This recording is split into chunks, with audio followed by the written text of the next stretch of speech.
Welcome to Careers Takeoff, where you learn the latest about how you can get ahead in your career. I'm your host, Conrad Shaw.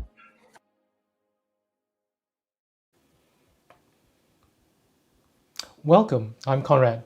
Before we get started, if you're new to the show, you can put your questions in the comments field, whether you're watching us on LinkedIn, YouTube, or Facebook. As always, you can start by writing down where in the world you're watching this from today. It's the World Cup, and in the next couple of weeks, we'll see some new heroes and legends emerging. Like sport, the world of business has its fair share of CEOs and founders who are painted as heroes. But lately, a number of them have suffered falls from grace. We're here to talk about what happens when business heroes turn out more to be the emperor with no clothes. First, we have Professor Christoph Loch. Christoph has a long and distinguished career in research, looking at, amongst other things, hubris. He was Dean of CJBS for 10 years and taught many top executives through our executive education programs. So welcome, Christoph. Hi, Conrad. Hi, everybody. We also have Simon Stockley. Simon is a pillar in the entrepreneurship scene here at CJBS. He teaches several courses here about entrepreneurship and has advised well over 100 technology startups in his long career. So he knows a thing or two about founders. Simon, welcome. Hi, Conrad. Hi, everyone. So Christoph, if we could start with you. You've talked about how leaders need to tread that difficult line between self-confidence and hubris. So how can we as business leaders do that balancing act? There is some systematic empirical observation that in order to get to the top of an organization, you need to have certain traits. You need to be aggressive. You need to be self-confident. You need to be able to brush away criticism. If you don't have these capabilities, then you're not going to get to the top. However, once you become very powerful and limits on behaviors are taken away from you because you're no longer subject to the processes, you make the processes, and people around you are tiptoeing because they are depending on you. And at some point, people no longer tell you the truth. They tell you what they think you want to hear. What then may creep up on people is a feeling of, wow, I'm always right. Wow, I'm actually fundamentally different from other people. I'm not like normal mortals. I'm something else. And it does creep up on you, where at some point you still looked up to people. Now you no longer look up to people. At some point you listen to other people who told you off. And now you say, they're just all morons.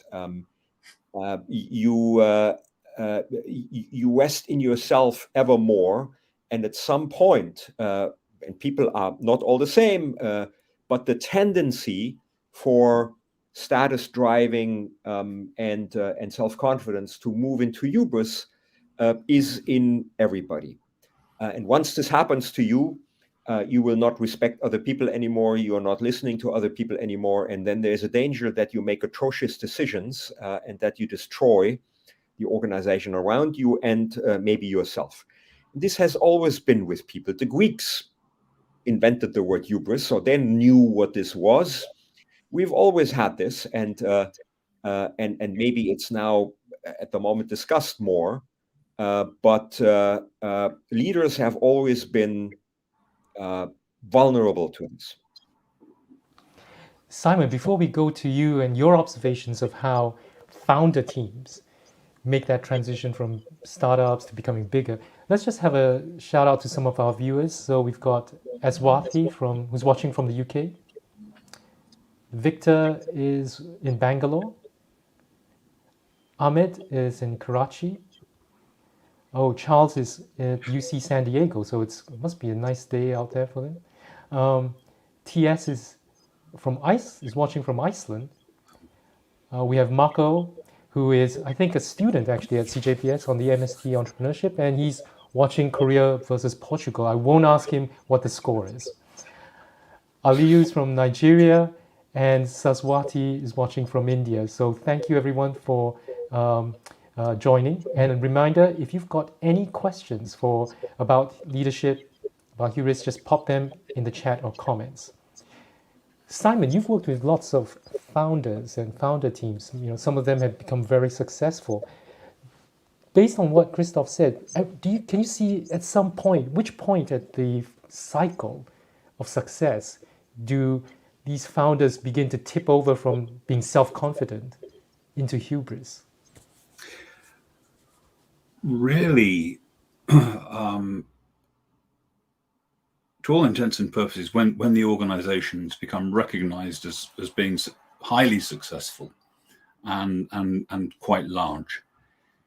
So even though they may not be that old, in terms of years or months being founded, they scale very, very quickly.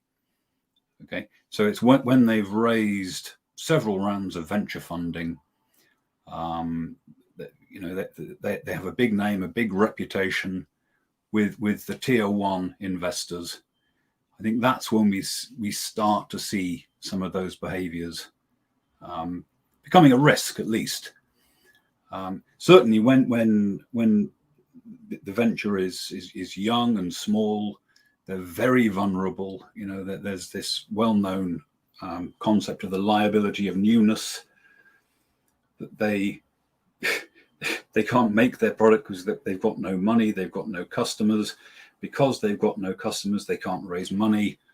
And it's that scrabbling for traction and legitimacy that they're battling with early on.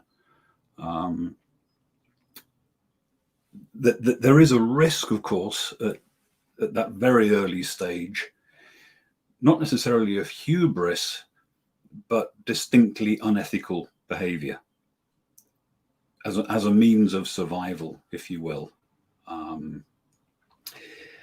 Whether that tips over into anything as severe as fraud, that's in my experience relatively rare. But you can certainly get some interesting dynamics going on in these teams. Yeah. And certainly if an early stage venture is going to fail, there's been a lot of research looking at this. In about 2/3 of cases, though, the cause of failure can be tracked down to a problem in the founding team, or in the startup team. Yeah. Speaking of like fraud and like early sort of startups, I just had to show this. It's almost like a rogues gallery, and somehow Forbes seems to be very good at, I don't know, putting the wrong people up on a pedestal. So we have Sam Bankman-Fried of CTX, Elizabeth Holmes of Theranos, and Adam Newman of WeWork. So Simon and Christoph, how is it that people, these guys, have risen so quickly, been put on this pedestal, and yet it's blinded everybody to the fact that there was fraud, there was stuff happening, they really had no business model behind it. How did this happen? I don't think they blinded everyone. I think there were people out there. If we would look at Theranos, for example, it's notable that there were no investors with a life sciences background investing in that particular company. If you look at the composition of the board, it's faded stars from yesteryear, again with no life sciences, or biochemistry experience.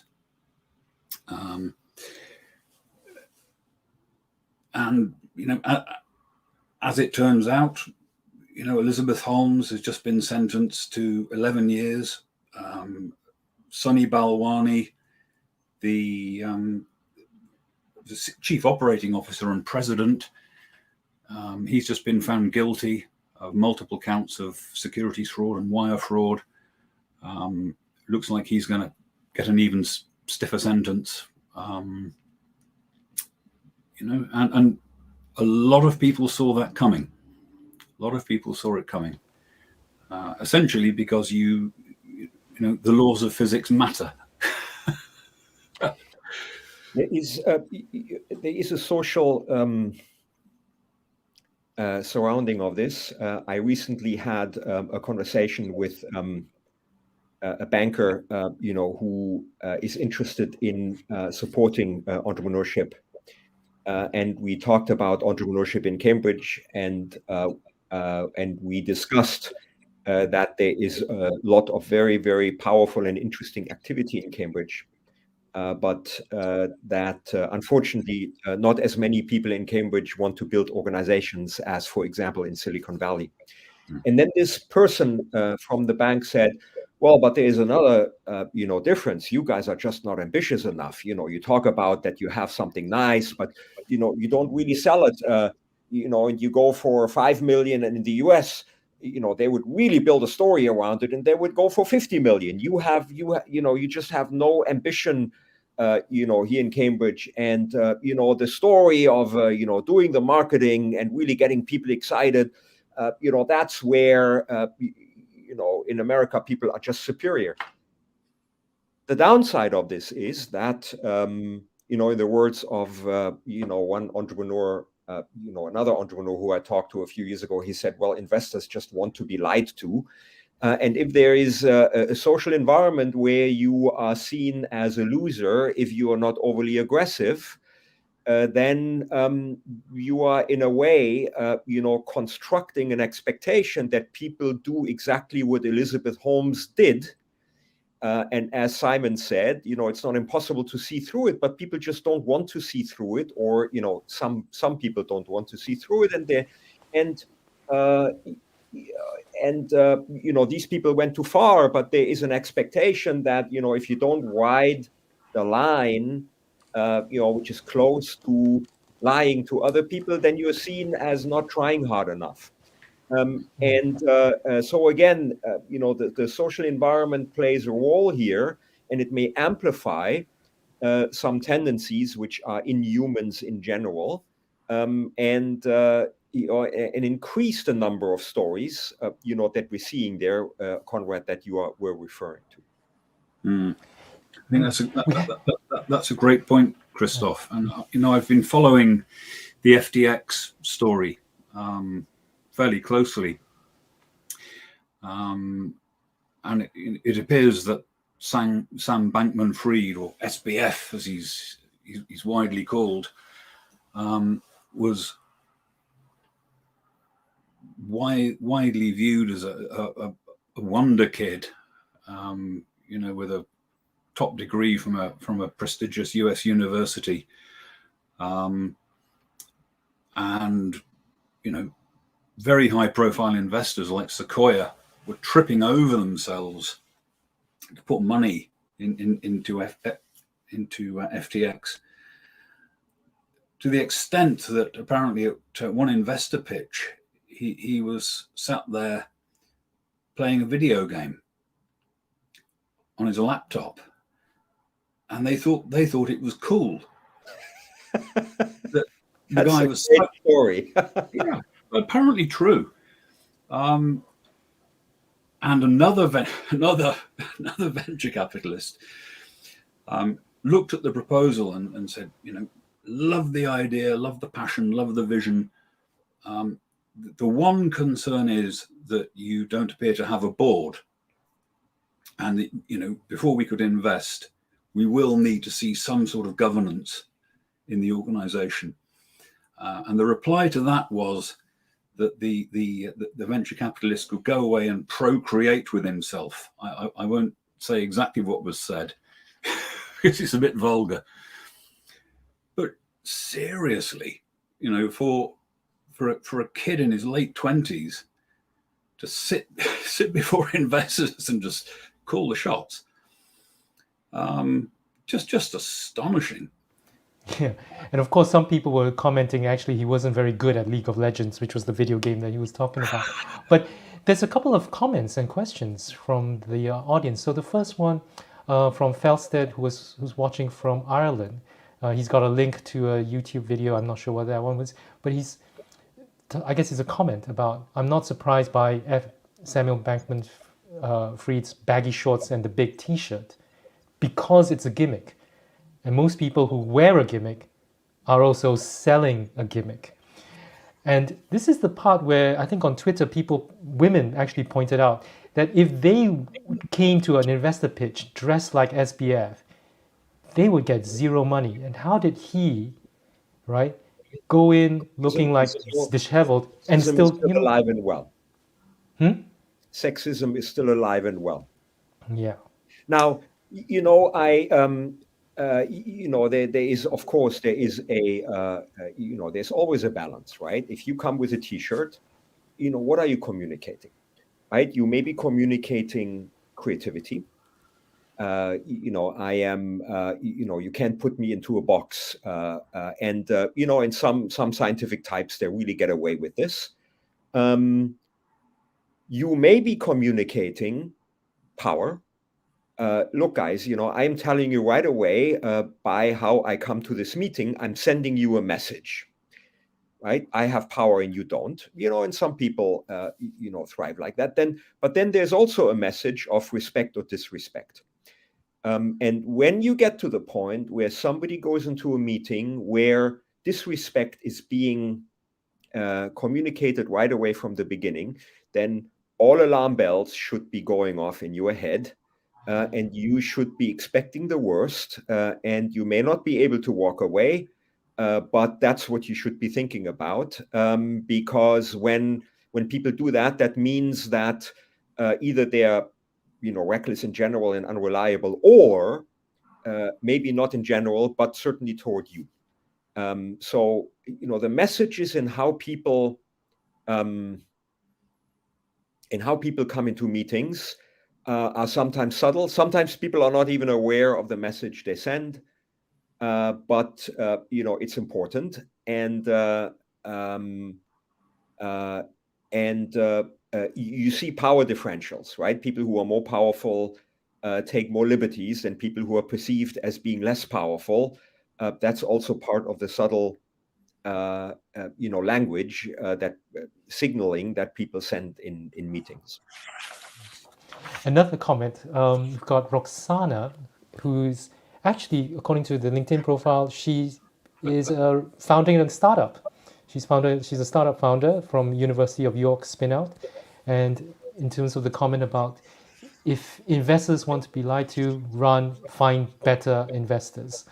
Roxana actually had another question, which was whether there's any research about leadership and hubris that you can recommend. I've written a book chapter on it. So you've written the book on right? It's a chapter in a book which is called The Intoxication of Power, where which has a foreword by former foreign minister of the UK. Sometimes my name memory just blanks. So it's where a number of scholars talk about the medical perspective on on the intoxication of power, and I talk about it from the viewpoint of management. So if you send me an email, I'll send you a copy of the chapter. Okay. Cool. And we also have a comment from Charles Wang, who amazingly has read Chris Marquis, from our colleague in CJBS, his new book, Mao and Mark. It must be still hot off the press. And he says that there are many business leaders from the West who might carry biases towards doing business with Chinese partners, and they ignore different mindsets based on social backgrounds. How can entrepreneurs avoid these assumptions and biases? Look, in short, you can't, because we all carry, more biases with us than we can count. The only answer is, be willing to question your assumptions when people talk to you, or when you see behavior that surprises you. If you want, if you wanted to have somebody who gives you a list of your biases so you can exercise them all, the number would be 50, and you can't exercise them all. Just be open, and be willing to to question yourself. That's the best thing I can say. Okay. Simon, any comments about this as it pertains to entrepreneurs? I simply to agree with Christoph. I have, in dealing with the investor community in China, I have noticed some pretty major differences, particularly in the way that the investors into the fund behave. So that the limited partners in China tend to be very much more hands-on and involved in decision making. That's certainly not the model in the West at all, where it's the general partners and the fund managers that make those decisions. In China, the LPs much more involved. That would be my only observation, really. Yeah. So you talk a lot about these, the roles between the founders, the LPs, funds, etc. But we also, in business school, we keep saying you got to move fast, right? The environment is changing. So a lot of times moving fast means bending the rules. I think Mark Zuckerberg is the one who says break things fast, right? Break things and move fast. So how do you balance, having these constraints of the board, committees, with being able to move very agilely, and not tip over into hubris, or tip over into total chaos? Yeah. My comment on this is, that you always have to move fast is complete bollocks, right? It's simply not true. The number of decisions where you really need to be fast is maybe 10% of your decisions, or maybe less, right? In many decisions, it's actually really worthwhile to think about it. And then sometimes you need to move fast. So for example, if the investor says, I want you to explain to me what happened here, and I need to know this tomorrow, then you better have it tomorrow. So sometimes, you need to be agile and you need to be fast. However, big decisions, if you think that a big decision becomes better if you do it fast, it's very erroneous. It's very dangerous. When you have a big decision, you need to make sure that you haven't overlooked major aspects of it. It's worthwhile talking to others. And that is true in startups as well as elsewhere. So responsiveness to people who demand things from you and who are powerful, that's one thing. Actually making big decisions fast, I know where this comes from. I grew up with saying Percy Barnawick of ABB has said that decisions need to be made fast. And even if you get some of them wrong, if they're all fast, you're better off. Maybe that was true 30 years ago. I don't think that is true in many places today. Simon, what do you think? I absolutely agree. And I think it's also a misconception that because organizations are small and lack resources, that controls need to be lax, and that you're necessarily sloppy or careless with the details inside an organization. And certainly the first two businesses that I co-founded were in publishing. They weren't terribly big, turnover a couple of 100,000 a year, with razor thin margins. And we are monitoring of cash flow and age debtors and things like that had to be absolutely on the money. Every week, we knew precisely what was in our bank account, what was likely to come in, what the constraints were. And that was a small startup.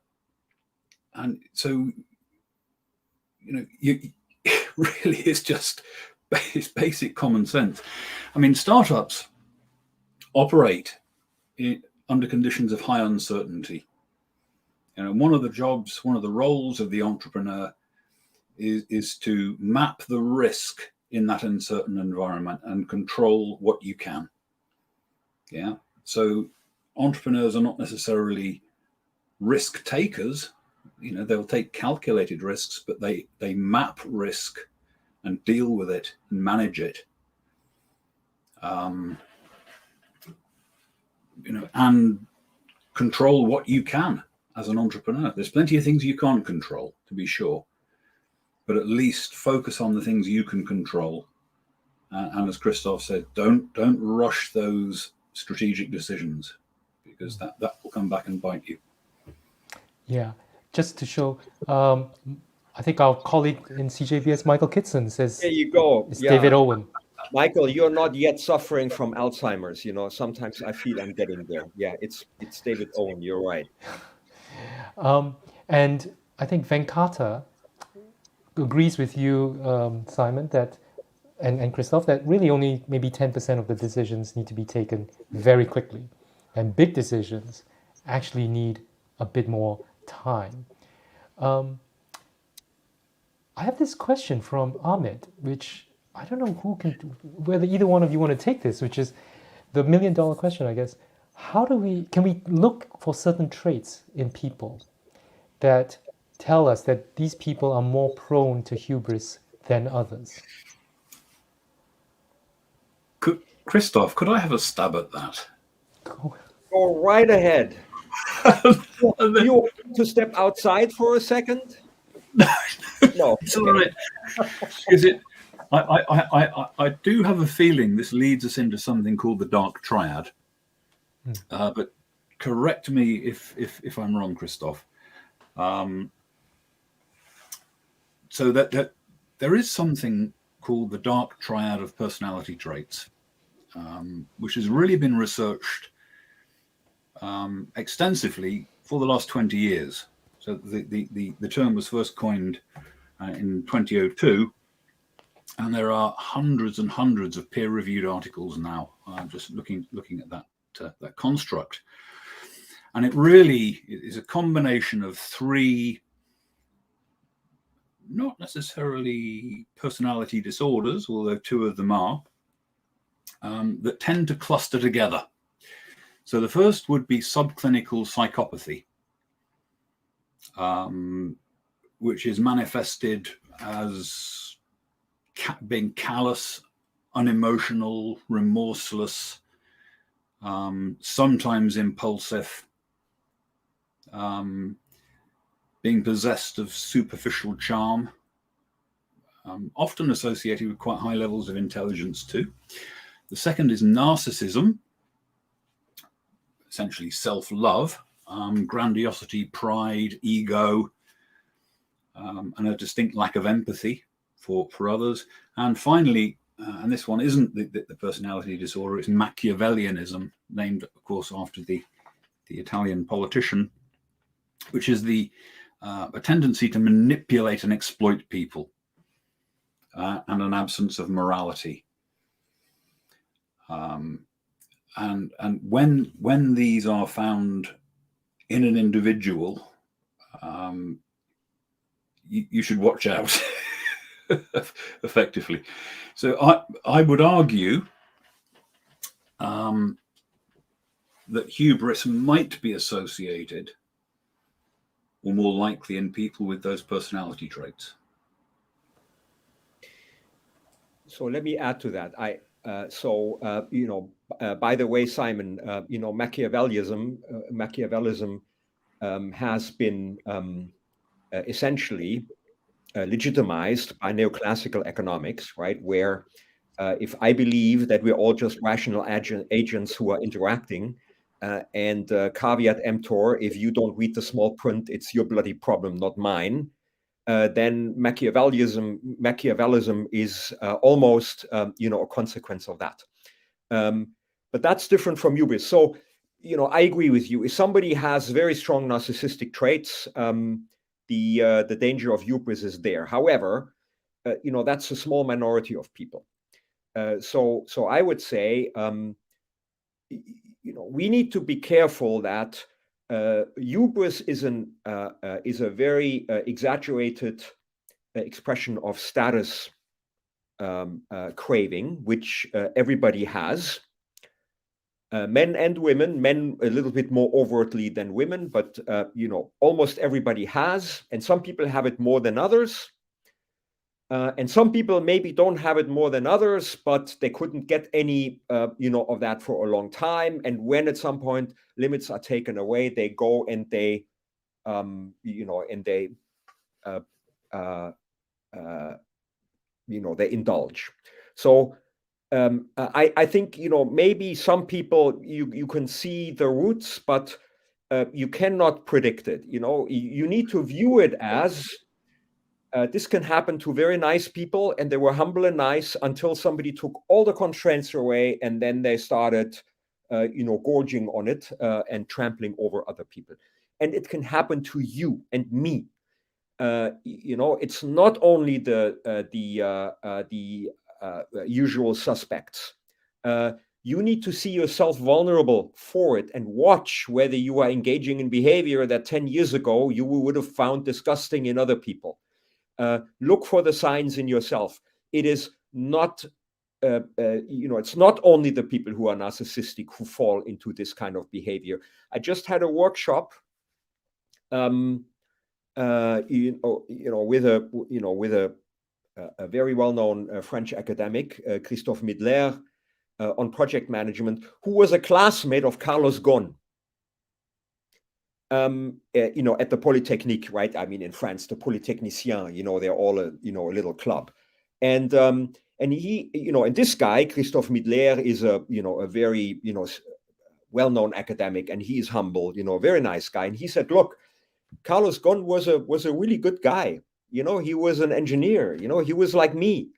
And at some point, it goes poof, and he thinks that the laws don't apply to him anymore, and he doesn't apologize.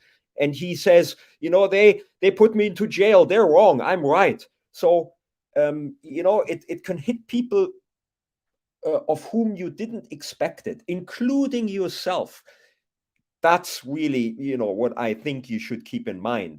When you become really, really powerful, it could hit you. Christoph, we actually have a few questions, but I wanted to turn what you said back to you, which is you're quite rare in the world of academia because you've been a de facto CEO of a large organization, CJBS. How did I would call it an SME, 350 people. That's an SME. I think it's a bit more than that now. Organization. But how did you stop yourself from engaging in that kind of hubristic behavior when you were dean? That's a trick question. I think that was the question that Simon wanted really to ask you. So okay, it's a fair question. I just like to to push back a little bit. So I have two answers to this question. One is when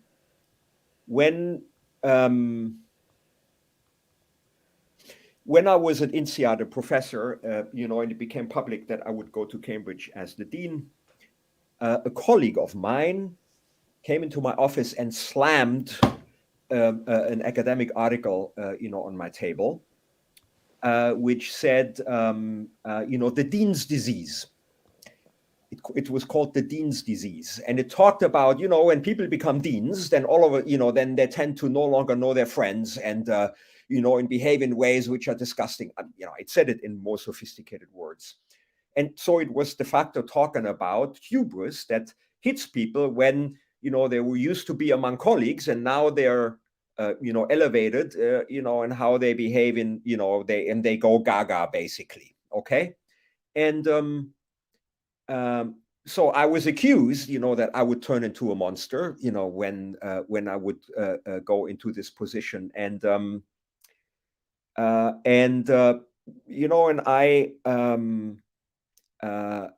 part of my plan for what I did was I wanted to see what really motivates me, whether I actually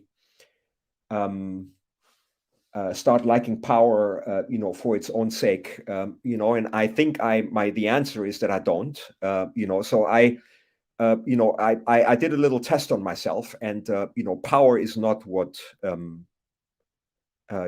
motivated me to come to the office in the 10 years when I was dean. And Simon, you may disagree, but I don't think I was.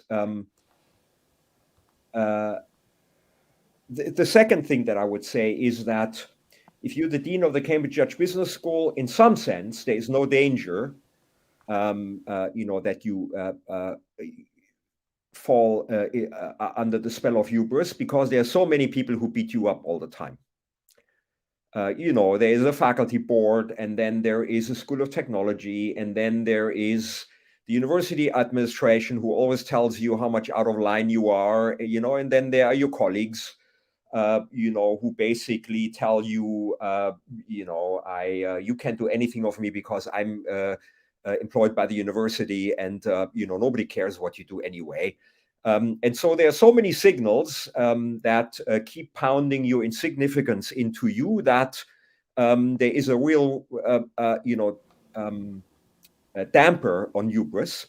Now, I'm saying this in a half joking way, but there is actually a real serious lesson in here, which is, if you want to make sure that you don't fall under the spell of hubris, part of that is make sure that you have some groups of people around you who will tell you the truth, right? That you are not only surrounded by people who tell you what you want to hear, but you systematize, that you have a couple of committees who will brutally tell you, that you're wrong. So some limitation of power can be very, very useful. And that's something that I hadn't quite realized in this form before I came here. So you may be wailing against, all of those morons around you who are slowing you down. And there are some situations where this actually is useful because it protects you from yourself. Just a little insight from that, humorous description of all the people who, wanted to beat me up all the time. There you go.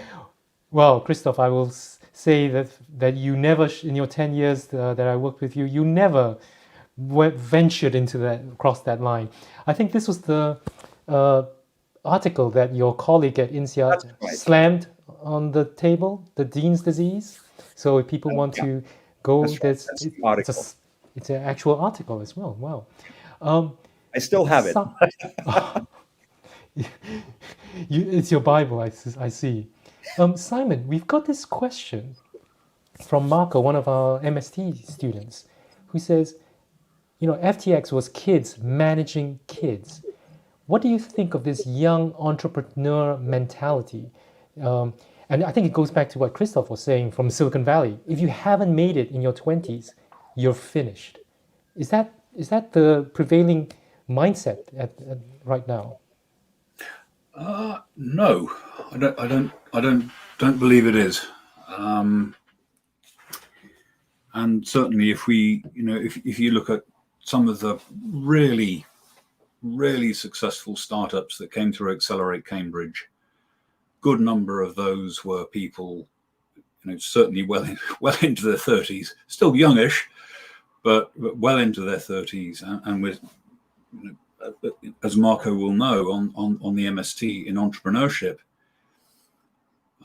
people well into their 40s or even 50s are setting up some really excellent businesses, very, very solid businesses. So yeah, I think people of all ages can start successful businesses, for sure. I agree. Yeah. But Simon, maybe if I started, one of those, great retail chains, and again, I can't remember the name, was in his 50s, right? So there is evidence that, entrepreneurial spirit, is relevant no matter what the age. Yeah. Jeff Bezos was no spring chicken when he founded Amazon. But Simon, if I go back on this point here, on our MBA application. Some years ago, we had an essay question about asking applicants to describe their greatest failure. And it was not too long ago in Silicon Valley, people were always celebrating failure. That was the whole point of Silicon Valley, right? Do you think that's still the case in a world where everybody through social media wants to portray themselves as perfect, right? Are people just so scared of showing their failures, their vulnerabilities, that it leads to this thing that I can't, I'm at this high pedestal now? I don't see so much of that in the startup ecosystem, with the caveat that the failure was an honest failure, and that I feel like there's a right way to fail, and certainly, I mean, we've seen a fair share of businesses that have come through the accelerator, and I've worked with hundreds over the years, that haven't worked as the founders would have liked or the investors would have liked. But so long as there was communication between the founders and the investors, and it was managed properly, then you can move on. Absolutely move on, and that's not a barrier to future success at all. Cool. And I'm just going to ask both of you a very unfair question now. These two guys, probably the two richest men on earth, do you think they have gone across the line into that kind of hubristic leadership behavior?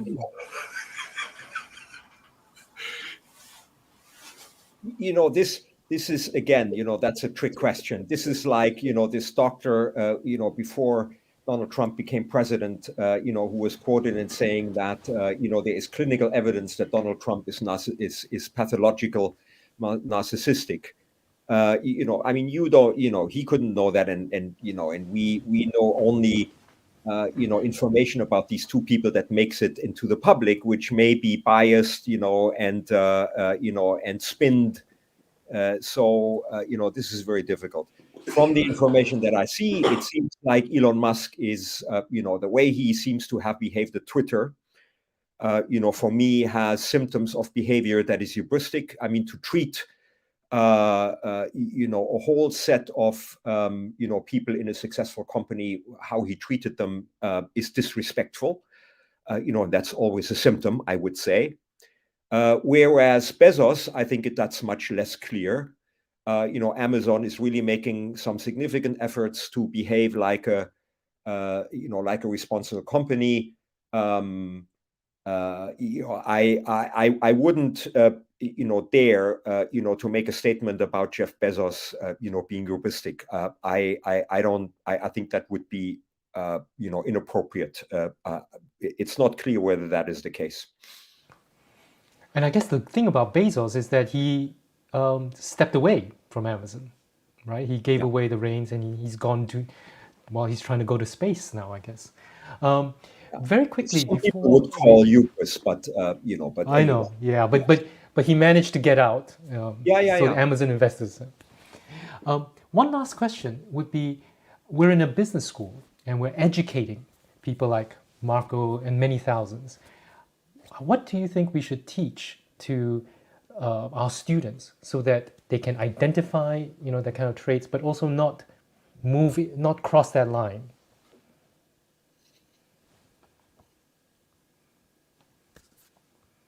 We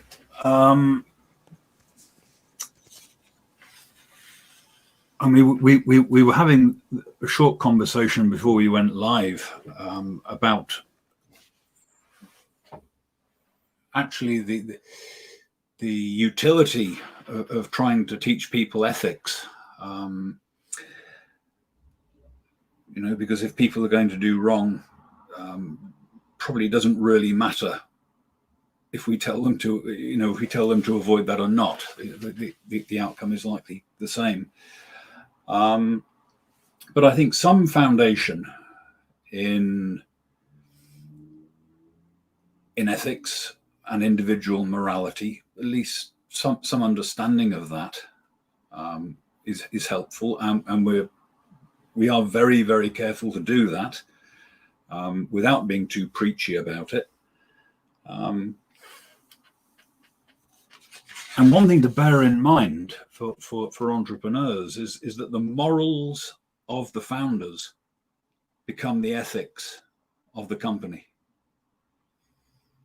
So essentially, if you've got people with a misaligned or non-existent moral compass, they are going to found some pretty dysfunctional, unpleasant organizations.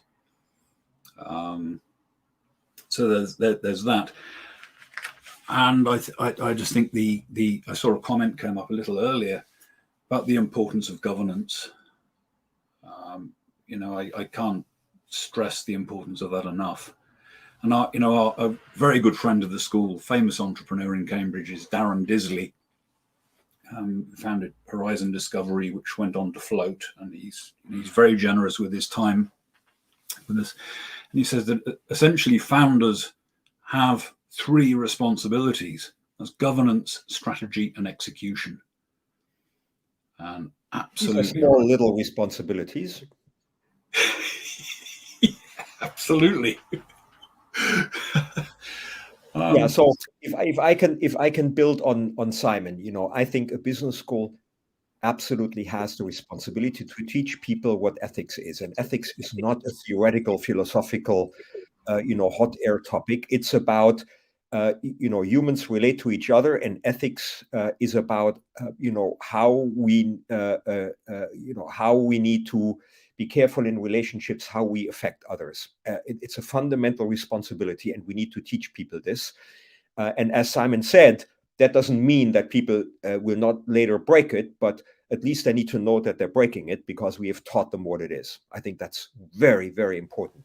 People need to realize what externalities are, that, just by staying within the letter of the law, you may still have, positive, great, or very negative effects on other people, on inequality, on the environment, and you need to understand what that means, and that there are responsibilities. And then again, people make decisions, but we need to teach people the capability that they understand that that's what they're doing. And then I totally agree with Simon. Also teach people about governance, because that is the means how organizations can keep people in check. And I have observed how in small companies where there are weak processes, when governance is not there, how people with bad intention can completely hold the entire organization ransom, and it can be catastrophic. And Marco obviously has the last word here that says, having mature, experienced professors such as Simon and Chris, Marky or Christoph, both of them, certainly helps. So thank you so much, Simon, Christoph, for giving us this incredible insight into the mindset of leaders and when it can become dark and toxic. I want to thank all the viewers as well for staying with us. The next episode is going to be about the thing that makes sports, the World Cup, tick. It's not Messi, it's not Ronaldo, but it's really brands and the money they give. It's brand sponsorship. So we have 2 alums, Yasu Okabe, who I think actually is in Doha for the World Cup. He worked with UEFA to get brands to sponsor Champions League, Conference League, whatever that is. He'll be joined by Andreas Kitzing, another alum who started a company that's creating a digital marketplace for brands and sports people. So they'll come and talk about when should brands sponsor sports and how should they mitigate the risks. You can join us on Friday, 9th December at our usual time, 12:45 to 1:30 UK time. Other than that, thank you so much, Christoph. Thank you, Simon, for all this. And for our viewers, have a safe and pleasant week, and we'll see you next week.